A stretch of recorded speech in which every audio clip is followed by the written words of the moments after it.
Merry Christmas 2024 தியேட்டர்ல இந்த படத்தை ரிலீஸ் பண்ணிருக்காங்க. இந்த படம் எப்படி இருக்கு, இந்த படத்தினுடைய கதை என்ன, பாசிட்டிவ் நெகட்டிவ் கன்க்ளூஷன்ஸ் அப்படின்றத பாத்துடலாம்.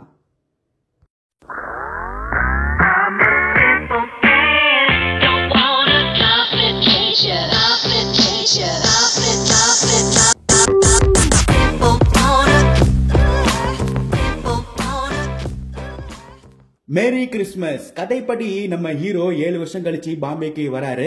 ஹீரோக்கு உறவு அப்படின்னு சொல்லிக்கிறதுக்கு யாருமே கிடையாது. இருந்த அம்மாவும் இறந்து போயிடுறாங்க. இப்படி ரொம்பவே சோகத்துல இருக்கிற நம்ம ஹீரோ ரோட்ல போகும்போது ஹீரோயினை பாக்குறாங்க. ஹீரோயின் ஒரு கையில குழந்தையும் இன்னொரு கையில டெலிபரியும் பிடிச்சுக்கிட்டு ரொம்ப பாவமா இருக்காங்க. சரி, அவங்களுக்கு போயிட்டு ஹெல்ப் பண்ணலாமே அப்படின்னு ஹெல்ப் பண்றாங்க. ஹெல்ப் பண்ணதால 2 பேருக்குள்ளேயும் ஒரு நட்பு ஏற்படுது.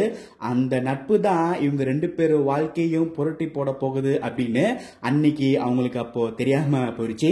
இறுதியா இவங்களே எதிர்பாராத அடுத்தடுத்த சம்பவங்களும் நடக்குது. இறுதியா இந்த கதையில என்ன நடந்தது அப்படின்ற சொல்ற படம் தான் மேரி கிறிஸ்மஸ். இந்த படத்தினுடைய பலம் அப்படின்னு பாத்தீங்கன்னா, ஒரு கிரைம முக்கியமான இடத்துல ரிவீல் பண்ணுவாங்க. அங்க இருந்து பிடிக்கிற பரபரப்பு விறுவிறுப்போம் அதை அப்படியே கிளைமேக்ஸ் வரைக்கும் மெயின்டைன் பண்ணது அல்டிமேட்டா இருந்தது. ஸ்டார்டிங்ல ஒரு ரொமான்டிக் டிராமாவா ஸ்டார்ட் ஆகும். ஆனா படம் போக போக ஒரு மிஸ்ட்ரி த்ரில்லர் ரேஞ்சுக்கு மாறும். அதெல்லாம் சூப்பராகவே இருந்தது. நாம ஒன்று நினைச்சிட்டு இருந்தா இங்க கதையே வேற மாதிரி இருக்கே அப்படின்னு நமக்கு தோணும்.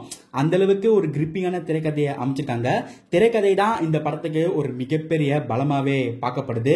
இன்டர்வல்ல இவங்க அடிக்கிற ட்விஸ்ட் சுத்தமா எதிர்பார்க்கவே இல்லை. ஸ்டன்னிங்கா இருந்தது. யூகிக்க முடியாத அளவுல ட்விஸ்ட் அண்ட் டர்ன்ஸை வச்சு செகண்ட் ஹாஃப்ல மிரட்டி எடுத்திருக்காங்க. செகண்ட் ஹாஃப்லாம் எப்போ ஆரம்பிச்சது, எப்போ கிளைமேக்ஸ் கிட்ட வந்தாங்க அப்படின்றது தெரியவே இல்லை.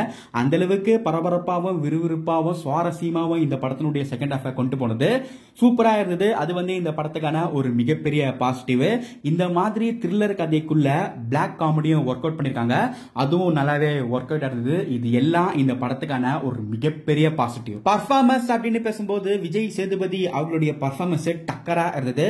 ஸ்கிரீன் பிரசன்ஸ் ஆகட்டும், பர்ஃபார்மன்ஸ் ஆகட்டும், எல்லாரையும் தூக்கி சாப்பிட்டு போயிட்டாரு. அப்படி ஒரு வெறித்தனமான பர்ஃபார்மன்ஸை சர்வ சாதாரணமா மனுஷன் பண்ணிட்டு போயிருக்காரு.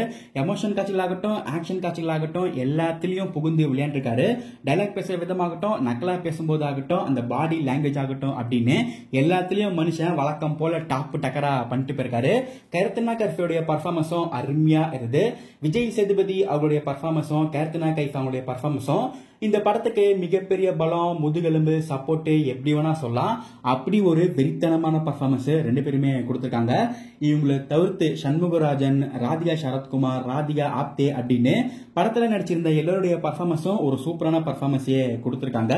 டெக்னிக்கல் டிபார்ட்மெண்ட் இந்த படத்துக்கு இன்னொரு மிகப்பெரிய பலம். கேமரா, மியூசிக், பேக்ரவுண்ட் ஸ்கோர், ரீ recording, sound recording, art department work, production work அப்படின்னு பக்காவான டெக்னிக்கல் டிபார்ட்மெண்ட் ஒரு ஸ்டன்னிங்கான ஒர்க்கே கொடுத்திருக்காங்க. நான் இந்த படத்தை தமிழ் டப்பிங் தான் பார்த்தேன். தமிழ் டப்பிங் குவாலிட்டியாகவும் நீட்டாகவும் லிப் சிங்கோட இருந்தது. இந்த படத்தினுடைய பலவீனம் அப்படின்னு பாத்தீங்கன்னா, இதுதான் கதை அப்படின்னு சொல்றதுக்கே இவங்க ரொம்ப நேரம் எடுத்துக்கிட்டாங்க. இன்டர்வல் கிட்ட இருந்து தான் மெயின் கதையே ஸ்டார்ட் ஆகுது. ஸோ அந்த ஃபர்ஸ்ட் ஆஃப் கொஞ்சம் போராகவும் ஸ்லோவாக தான் இருந்தது. அது இந்த படத்துக்கான ஒரு மிகப்பெரிய நெகட்டிவ் பாயிண்டாக பார்க்கப்படுது. அதே மாதிரி கதாபாத்திரங்களுக்கு இன்னுமே ஒரு அழுத்தமான ரைட்டிங்கை கொடுத்துருக்கலாமோ அப்படின்னு கூட தோணுச்சு. மேம்போக்கா கதாபாத்திரங்களை எழுதியிருக்காங்களோ அப்படின்னு கூட ஃபீல் ஆச்சு. இந்த படத்தினுடைய டைம் டியூரேஷன் இதெல்லாம் தேவையே கிடையாது. ஒரு 10 நிமிஷத்தை தட்டி தூக்கிருக்கலாம். அப்படி தூக்கியிருந்தா கதையில எந்த விதமான சேஞ்சஸும் கிடையாது. படத்தினுடைய டியூரேஷனை இன்னுமே கம்மி பண்ணிருக்கலாமோ அப்படின்னு பர்சனலா எனக்கு தோணுச்சு. இது எல்லாம் இந்த படத்துக்கான ஒரு நெகட்டிவ் பாயிண்ட் தான். மொத்தத்துல இந்த படம் எப்படி இருக்குன்னு பாத்தீங்கன்னா, நீங்க மிஸ்ட்ரி த்ரில்லர் இல்லனா ஸ்லோ பர்னிங் த்ரில்லர் படத்தோடைய ரசிகர்களா இருந்தீங்கன்னா இந்த படம் உங்களுக்கு மிகப்பெரிய ட்ரீட் இருக்கும். அதுல எந்த விதமான டவுட்டும் கிடையாது.